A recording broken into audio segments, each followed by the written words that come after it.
UTS Impact Studios presents History Lab. Colonial paintings, they have incredible power. We want our perspectives displayed, not the colonisers. I call them beautiful machines for the production of lies. It's so important that we have these portraits, illustrations from the past. It's a chance for Indigenous people to respond, in a visual way. This is Unsettling Portraits, Season 6 of History Lab, a 3-part podcast series that looks closely at the history of portraiture, colonialism, and First Nations responses. I'm Kate Fullagar. And I'm Mike McDonnell. We are both historians of empire and its encounter with Indigenous peoples in the past. There are some funny, good comedy responses. You go see the funny side of it. That already reframes the image completely. I think it's about holding on to one's right to difference. Episode 3. Faces Today. Indigenous artists return the gaze.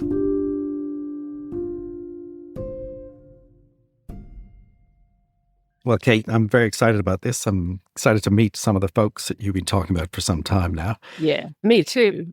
So we have been looking in the last 2 episodes historically at colonial portraiture of Indigenous people and talking to Indigenous knowledge holders about how much these portraits can tell us.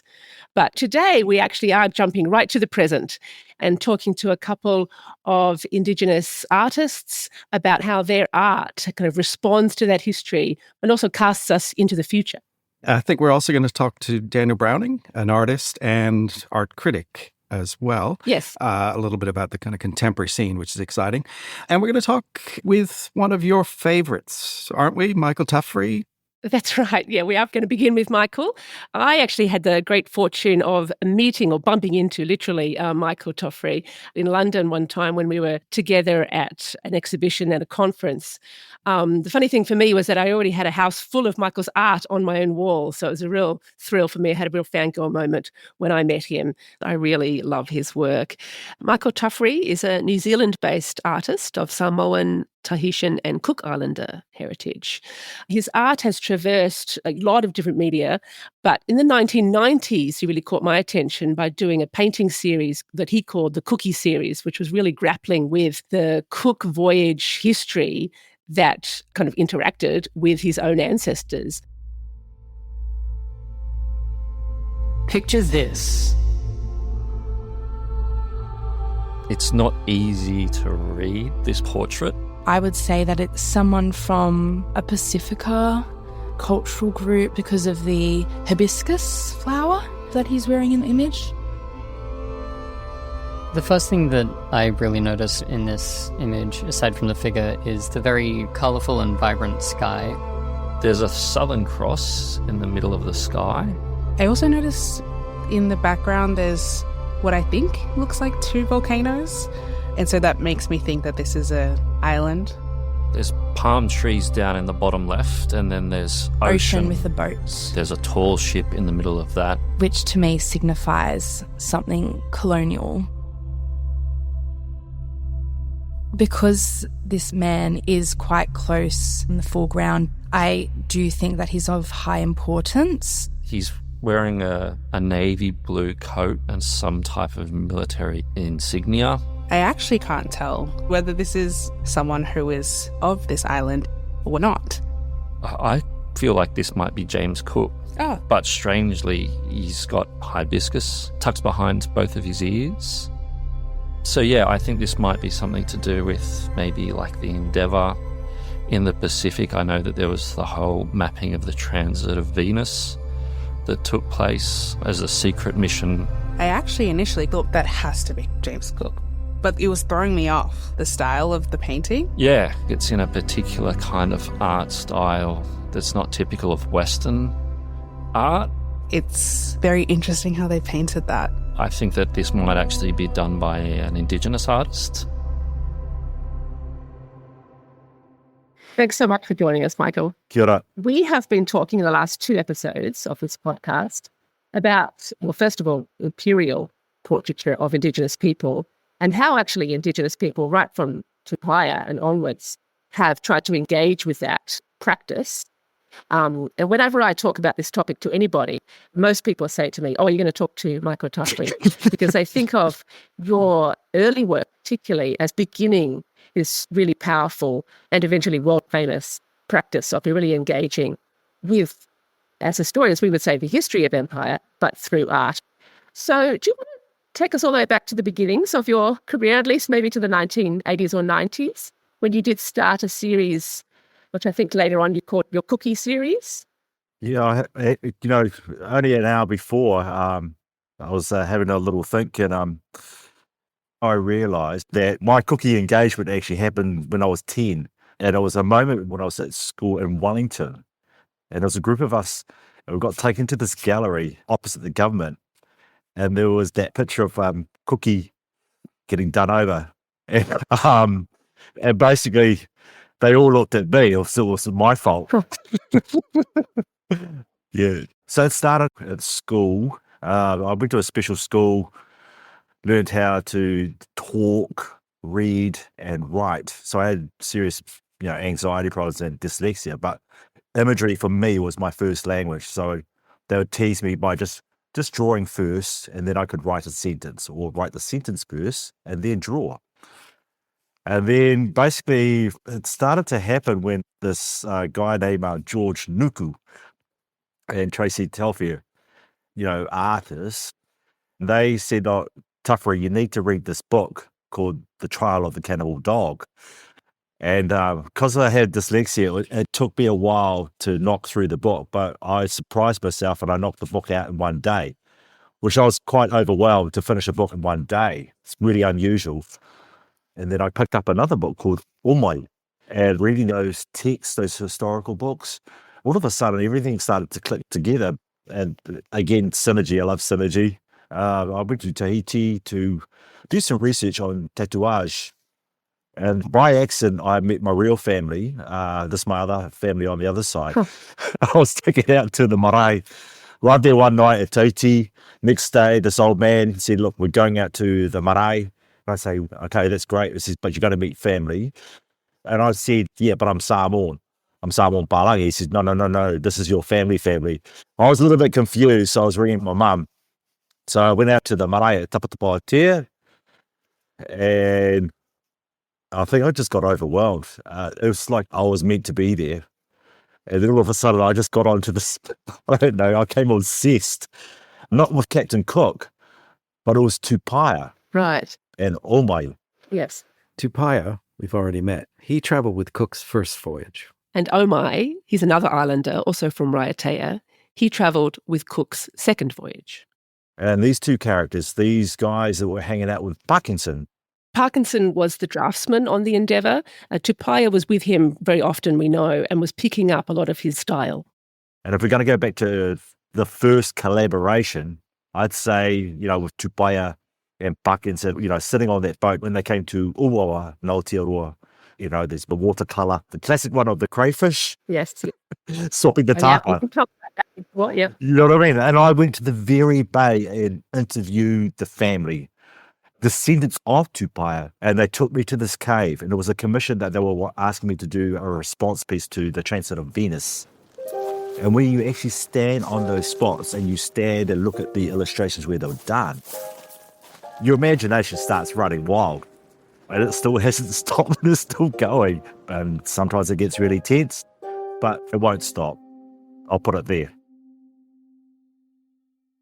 Can you tell us a little bit about, the kind of audiences that you've actually witnessed, or that you kind of see your art communicating to them? Oh, just if they question it. I mean, I have done some provocative approaches with the painting. I mean, I did a tāmoko on Cookie, and I've been challenged on that, and I totally understand.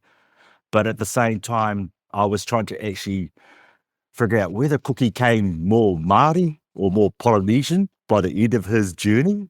This is for me the transition that he was going through.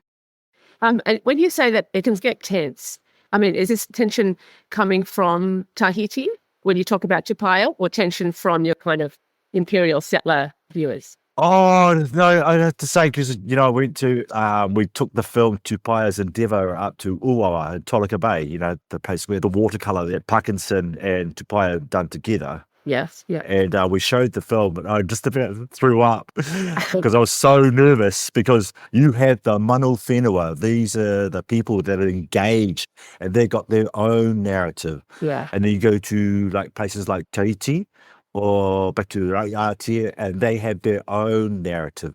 So it was time for us to actually listen to the manu whenua and listen to the Indigenous voices version of the story. Yeah. I mean, I had that experience at the National Library when we had the cookie exhibition there. That's right, yeah. And again, the Australian Indigenous and other people there, they gave their version of the story. It is exciting.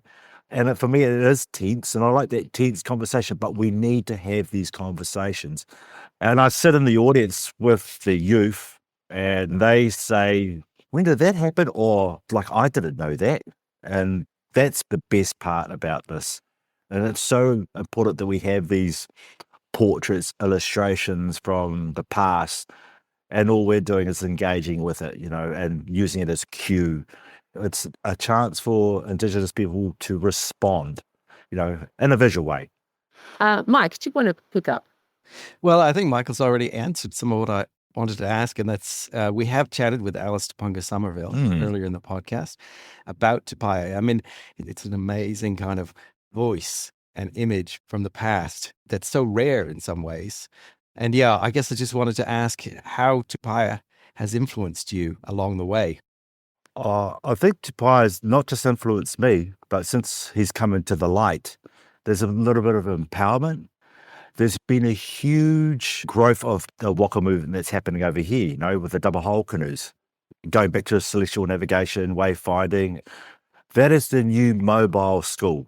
And it's empowered a lot of young people, because knowing that that's in our DNA and just waking up that DNA, that's been the most powerful part, because we have all these superheroes, and we've always heard about Cookie. You hear about Banksy, and then Tupaya pops up, and then when you sort of go more into it. So like I said, it's woken us up. And at the moment, there's another artist I just saw the other day, she started her journey on Tupaya down Te Waipunamu, down South Island, and she's Niuean, but she's going to do her version of it. So like I said, it won't go away, but what it's done, it's woken us up in a good way. I had one other quick question. Is it still a relevant topic, that 18th century imperial kind of moment? Or have we drawn all we can from the 18th century? No, I don't think so. It just keeps going, Mike. I think this is going to go on forever past our lifetime. I mean, there's been a few times where I'm just like, oh my gosh, not this again, But at the same, I can't make it go away, because I'm Cook Islander, but Captain Cook, who is this guy? I mean, we're not even related. Yeah. And that's that question that keeps coming up, as Cook Islanders, we want to go back to our original names, not the names that were given to our island. And there's been that conversation going on. And there are some funny, good comedy responses. Cookie, with his bandana, Cookie with the patch, that sort of carry on. But it is hilarious. I mean, you go see the funny side of it. And I guess there's that humorous side to it. I know we've lost a lot. We've inherited a lot of interesting post-trauma, I'll put it this way.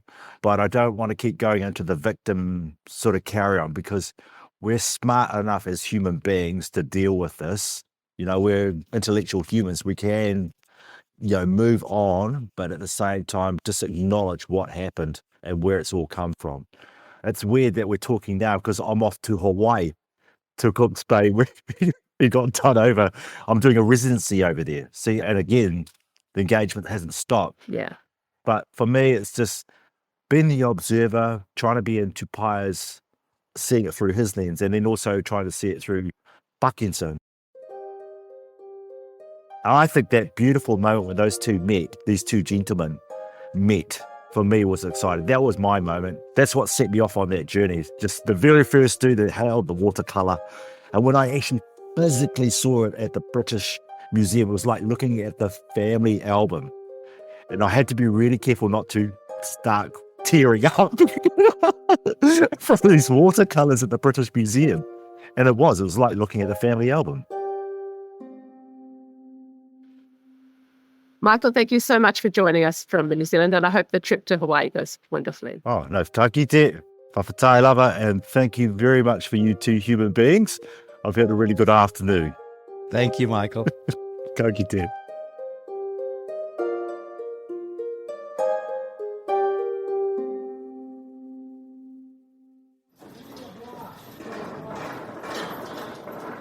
So, Daniel, this is your studio? Yep. Get some very good workplace serums there. Oh, yeah. It's they're making some stretches at the moment. This is Daniel Boyd. He's one of Australia's most celebrated contemporary artists. He's of Aboriginal and South Sea Islander descent. Daniel came to fame in 2005 or so with his No Beard series, which was a kind of iconoclastic reworking of traditional colonial portraiture. Daniel, thank you for spending some time with us. Can you tell us a little bit about your background and why, I guess, you came to choose a focus on satirizing European colonization in a lot of your work, and particularly your early work? Well, I guess growing up in this country, when I was at the secondary level and my passion for art grew, I couldn't really see myself or my people within the nation-building narrative that was being presented in the education system. And then when I was at university in Canberra at the Australian National University, we visited the National Portrait Gallery, and while I was there, I became intrigued with the way people related to the posthumous portrait of Lieutenant Cook by John Webber. Captain James Cook, RN, 1782, John Webber. Picture this.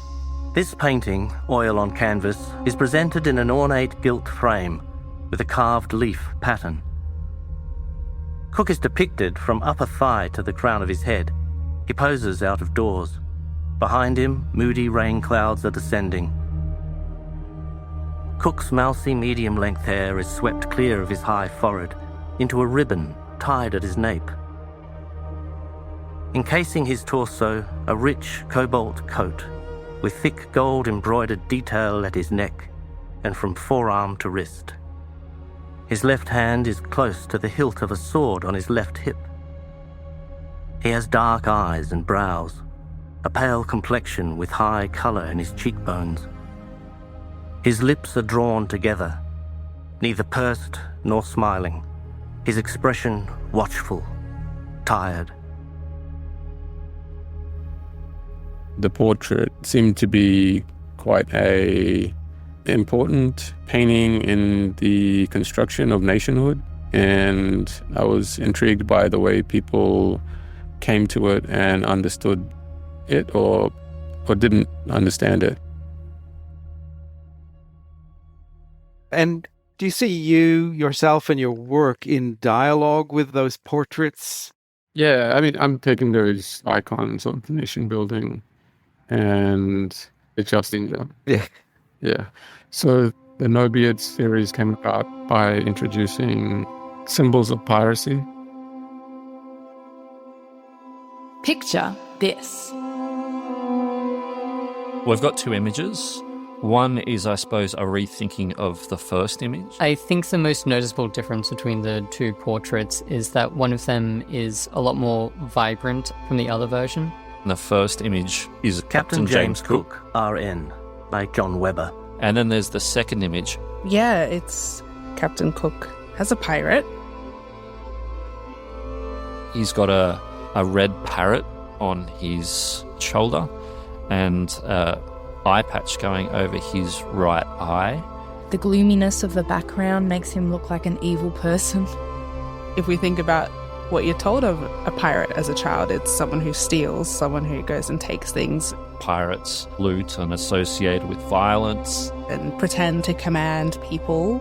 Down the bottom there's a caption that says, Captain No Beard. Captain No Beard. I have to say, as a sort of an outsider who arrived here in 2004 and who was a North American historian, not that familiar with the iconography of Australian colonial history. I'm afraid, Daniel, your portraits stand in for me. So when I think of Banks and Cook, it's your portraits that come to mind. Yeah, well, I remember it kind of burst into the scene in the early 2000s. Yeah. It still has this sort of ongoing resonance, doesn't it? You see that No Beard series come up all the time. I do anyway. Yeah, I mean, there's still a lot that we can take from it as a nation. Can I jump ahead a little bit, Daniel, and talk about your more recent work, the Treasure Island exhibition, which opened in 2022 at the Art Gallery of New South Wales, another now landmark moment. What did you most want to accomplish with that exhibition, Treasure Island? Well, I guess a lot of the questions around the works in Treasure Island were kind of looking at race and the colonial context in this country. I mean, it was just a tremendous opportunity to share with such a large audience what I do, to have such a huge kind of cross-section of different audiences that engage with the art gallery in New South Wales. Were you happy with the kind of engagement that you got from that exhibition? Yeah, I mean, I'm very happy with like the reception to the work and to the ideas. I think the engagement seems more open. Obviously, you know, with Black Lives Matter, there is the reception to other voices. That was kind of nice, engaging them in that way. Thank you so much for your time, Daniel. Thanks. It was a real pleasure. Thank you, Daniel.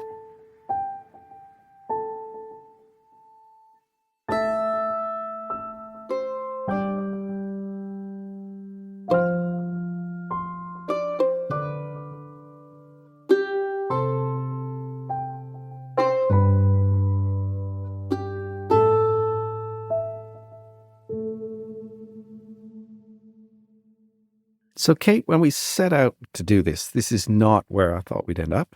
And it's been amazing to hear from these contemporary Indigenous artists. And they've certainly given me a greater appreciation for how we can kind of think through those colonial portraits. That's right. I don't think I'd really kind of realised how similar the origin points, at least, are for Daniel Boyd's engagement with traditional colonial portraiture and Michel Tuffery's engagement. I mean, they've produced very different works, but they were both clearly animated at the beginning by the necessity to grapple with the art that already existed there and had kind of really been influential on the history that their people have had to endure. And I guess now we might want to think about the kind of broader context and what it all adds up to. Fortunately, we have, as another guest, Daniel Browning here with us, an eminent Indigenous art critic, perhaps best known to most people as the host of The Art Show on ABC Radio National. Thanks so much for joining us today, Daniel. Pleasure, Kate. So we have been talking in this podcast, a couple of episodes now, about the colonial representation of Indigenous peoples in this whole region, Australia and the Pacific, and also North America, through the 16th, 17th, 18th, 19th centuries, and sort of arriving at, you know, how did this practice come to this part of the world? One of our touchstone portraits that we began with and we keep returning to are the pictures of Bennelong from the 18th century. We looked at two particularly. One is sort of the earlier one from 1790 where Bennelong's looking front on, painted up on the chest. And the second one, a few years later, the sort of the side-on picture when he's completely dressed as a European gentleman. We've had kind of various responses to those portraits. I wondered, are they familiar to you? And do you have any kind of initial feelings about them? Absolutely familiar to me. He was a great personage, Bennelong, and, you know, probably the first blackfellow you learn about at school. Yeah. So integral to the history of the early colony, but also integral in my education as a blackfellow. Look, I mean, I see in the earlier image of him as an initiated tribal man as actually a kind of very neutral image.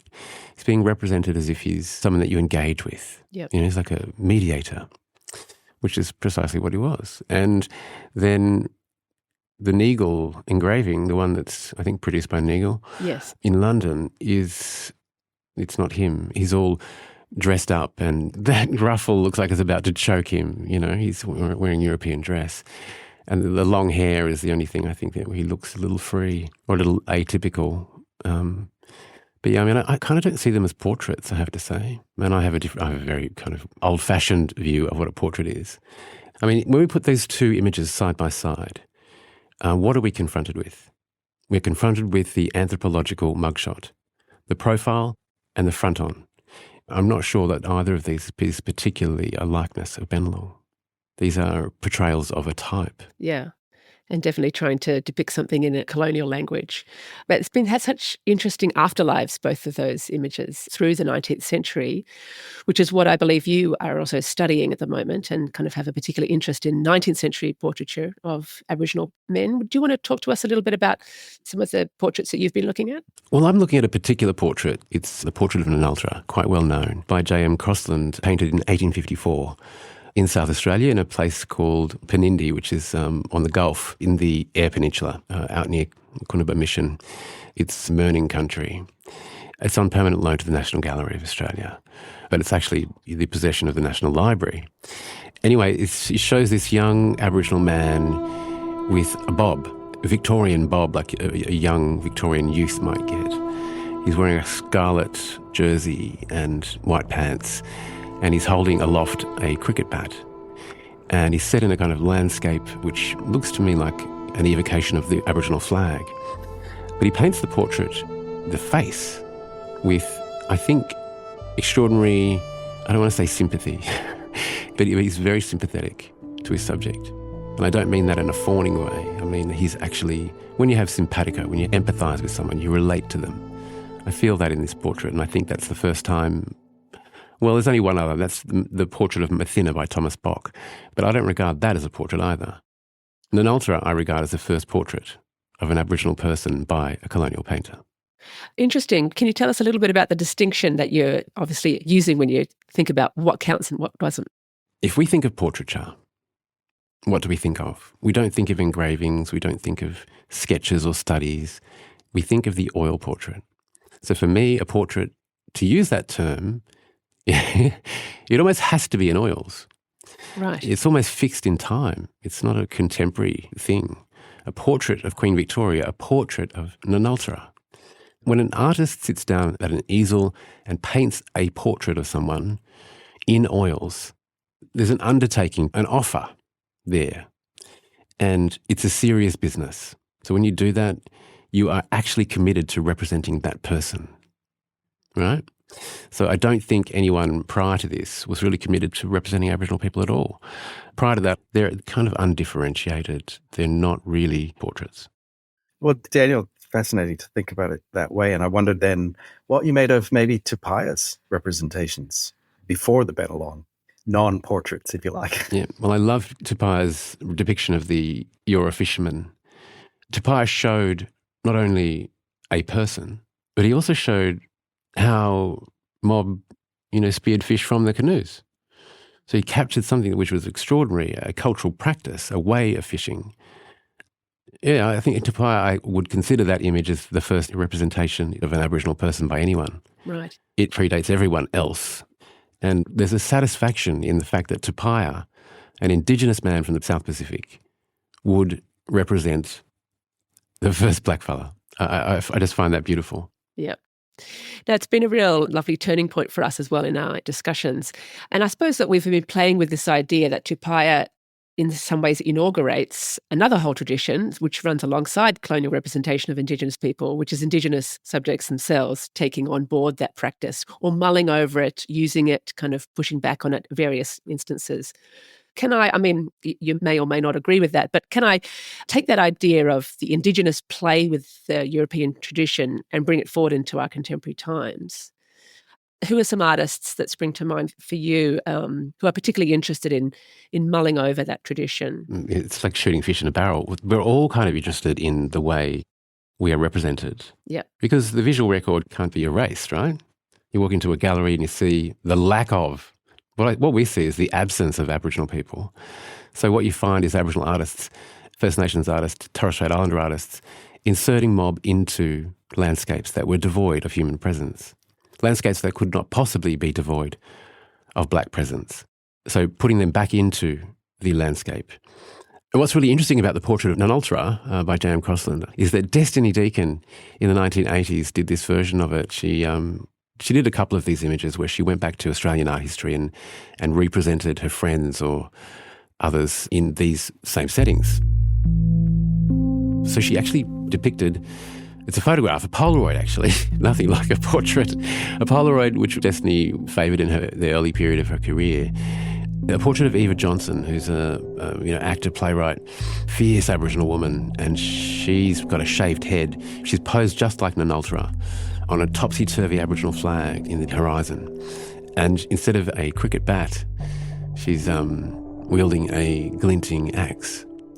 There's a real confrontation with the image itself, with the colonial violence that is indeed buried in that image of Nanultra, and then kind of modernising it, confronting us with her version. This is the contemporary version of the portrait of Nanultra. You know, not a anaesthetised, quietened, missionised black person, but a person who's got scores to settle, you know?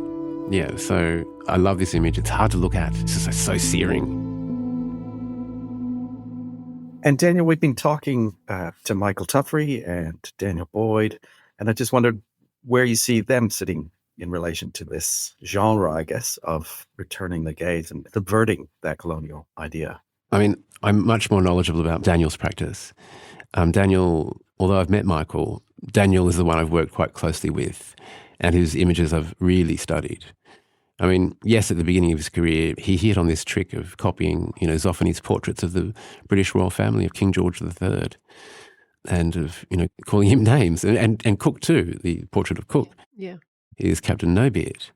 And then the entire continent is Treasure Island. So he's on this kind of maritime, Robert Louis Stevenson kick.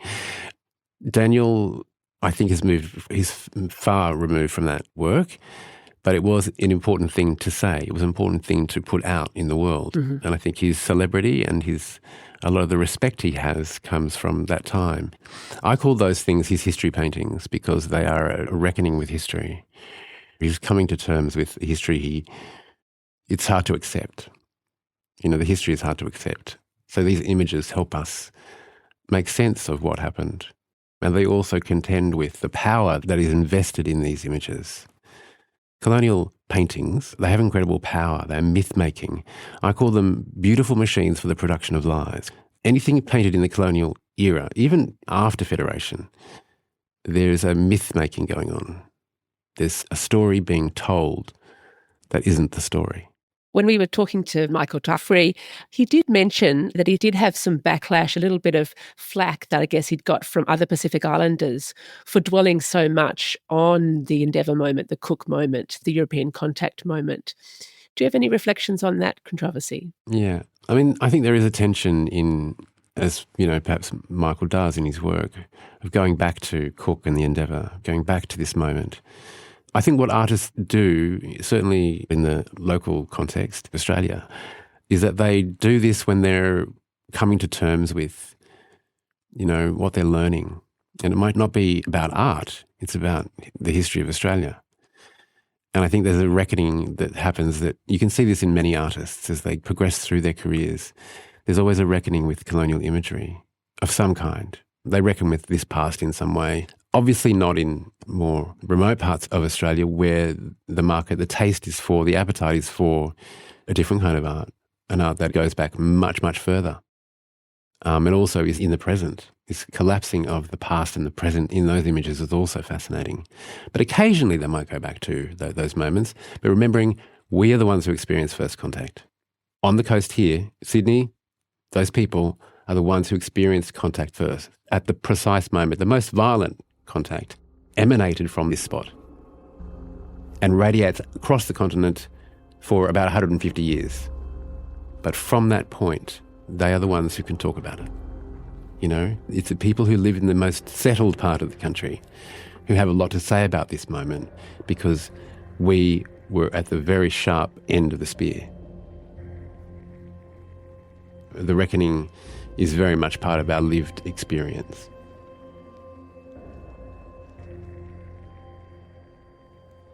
This has been a terrific chat. Thank you, Daniel, for sharing your knowledge so generously. Thanks, Mike. Thanks, Kate. Thank you so much for coming in. Cheers. Wow. That was a lot, Kate. Those were powerful words from Daniel Browning. I know, there's a temptation just to end it on that note about living with the reckoning. But I suppose we should try and reflect back on all that we've traversed in this series and think about some of the other phrases that our guests have come up with that actually chime with that idea of living with the reckoning. All the way through, I've been thinking about Gordon Henry, actually, our first guest, our Anishinaabe guest, who talked about wonder and loss. And wonder and loss has really infiltrated through a lot of our discussions, do you think? Yeah, there's certainly so much that's wondrous, and it is wonderful that we've been able to unpack with the help of our guests such rich histories. But it's also, profoundly sad. We've also been talking a lot about loss and talking about, what we may not have, right? Alice talked a little bit about possibly Tupai's representations that simply didn't make it into the archive, didn't make it into the historical record that we have. And I think that was a theme throughout. What we preserve, what we remember, also represents loss as well. That's right. I'm reminded as well of Joseph Pearce talking about the Cherokee portrait Ostanako and what wasn't there, the ochre paint that wasn't there.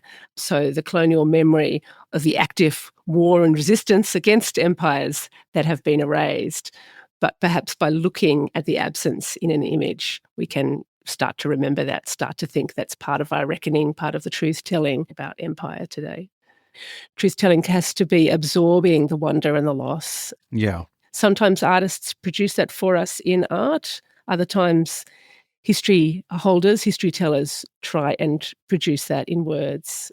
So what things have you learnt from our discussions about some of these Indigenous pictures? Yeah, it's a really interesting question. And I remember our earlier conversations about Bennelong, and particularly the portraits of Bennelong, and how they're very flat and static and distant and, almost unbearably colonial in many ways. But I think by really engaging with some amazingly well-informed folks who have brought different perspectives to bear on those, they've really brought those images that we've looked at to life for me. I really feel a dynamism behind those images that I didn't feel before. From that 17th century etching of Odawa, we sort of get a sense of a really kind of historic moment by really thinking about what was going on that produced that image. And similarly with the portrait of Ostanako, that amazing sense of Native peoples as savvy diplomats, as people with their own history, people with their own interests, the movement behind those static images. And I kind of feel like both those images, rather than looking at them now as moments in which Europeans pinned Native peoples down, I see them almost as moments when Native peoples loomed large in imperial minds. Interestingly, probably the Indigenous figure, the represented figure that we managed to get a least grip on maybe was Bennelong, who we began with. I thought it was very interesting that Joe Ray, our Darug-speaking guest, was probably the most sceptical of our guests about how much these portraits can tell us. But I've actually found counterintuitively that having a discussion with Joe about them, about all the problems in the portrait, brings out quite a bit of the personality of Bennelong that we knew from other sources, that we knew that he had changed over time, particularly in that latter image when he looks so kind of erased and effaced. We happen to know that in that exact year, he's walking away completely from the colony and he's the one erasing the colony. So Bennelong's portraits come alive probably only in tandem with some other sources about him, but it's through that discussion with Joe that we could really string them out. I think we got that sense from all of our guests, right? That as problematic as some of the images are, they're also points of departure for discussion. And I think that's been really generative, right? Is to think about what's there, what's not. And, as we move forward, I think what kind of discussion they yet provoke and what people make of them still.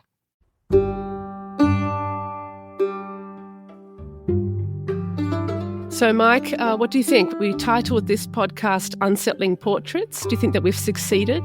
Are these portraits successfully unsettled? Well, Kate, I never like to admit that you're right, but I often have to.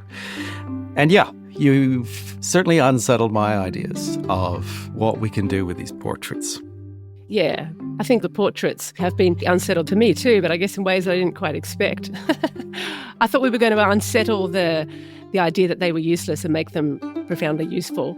But they're useful in making me think about absence, loss, what's not there, which is, a different type of utility. Most of all, I think what I've gained from these discussions is how resonant some of the portraits are for some Indigenous descendants. I'm just fascinated by the questions that can come out of these images, questions that at least keep history alive rather than closing down ideas about what happened in the past.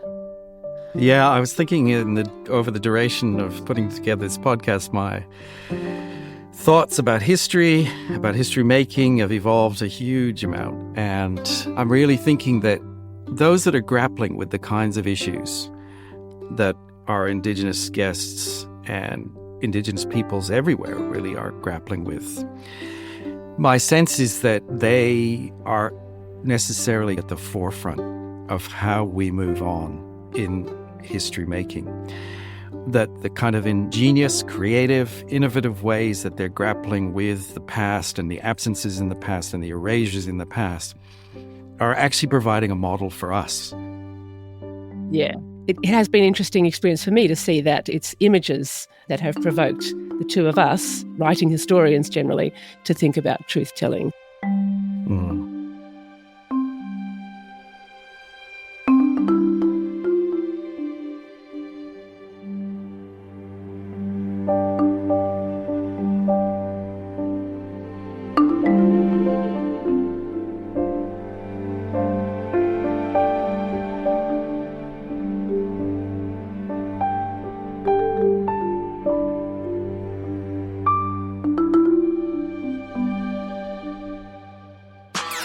History Lab.